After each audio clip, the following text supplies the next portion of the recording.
the bed is lowered. It went a lot smoother than I thought it was going to be actually, although it was a lot of work. We started mocking up, well, Dad has started mocking up what the above cupboards are going to be, so he's going to run all the way along. I think what we'll probably end up doing is running a line of CLS all the way down here because there's a support underneath here. And then we can do that, and then we can build a frame, and then again another piece of CLS at the top here running all the way across these supports. Might even bolt that onto these upper rafters. And then once we've built that, I'm going to box the seating area in now. Finish a few more supports underneath the bed. The only problem is where we've lowered the bed down, the van does get a little bit wider. And that has left a small little gap, as you can see, either side, that I'm not really too worried about because it's all going to help with the mattress and ventilation anyway, but it's solid in that. So yeah, on to the next step, which will be boxing this in. Might even start onto that, finish a few supports on the bed and drill the holes in the mattress support. Day 4. Right, midway through the day. Started to get the CLS on here for the storage boxes. Bed's lowered, I think I already said that. Boxed in this section. So that's all ready to have the hinge tops put on them, and this could be storage area as well. Kitchen unit needs to go in. And Christiana's going to come down the weekend and do that. I need to start soon thinking about wiring and electronics and the heater. Also the gas, something I need to do. But first we'll get this done, then we'll get the roof done. Hopefully I can get that finished today.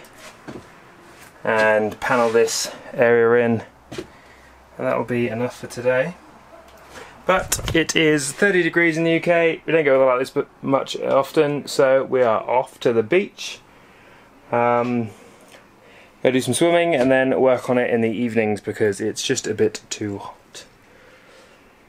Even having been in Australia for 9 months, it's still very hot here, so gonna go enjoy it and go to the beach. Okay, so slightly less done than I wanted to today, but I think we're still on track. 7 days time, so this time next week we will be leaving for Macedonia, and the van still looks like this. But a quick update on what was done. It might be a bit dark because the sun's going down, but you can see we've got started to get the upper cupboards done. I boxed all of this in. I've made a top for that and it hinges. It's like this one as well. And I'm starting on, I've installed the battery, which is in here. Could that possibly be any darker? But there's also a voltage sensitive relay I'm putting in, which means I pulled out all the floor lining to get to the starter battery and the alternator feed.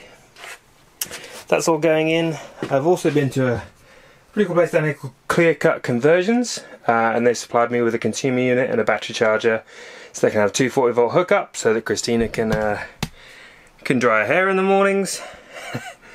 And then yeah, so that's done. I think hopefully tomorrow we can get that done.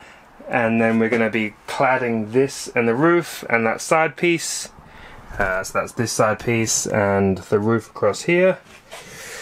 And hopefully I can have the electronics, or at least the battery and the charging system all in with the hookup, consumer unit all fitted, and start to fit some of the auxiliary fittings. Yeah, what's next to do? So we've got to have the kitchen unit made, got to do something with the back doors. Got to fit the heating system in, and there's just a long list really, but I seem to be getting there. And yeah, Payne has just got to tidy up every evening. It's very easy to make a mess very quickly, but there's a pretty nice sunset on in the background, so we'll go and see what that looks like.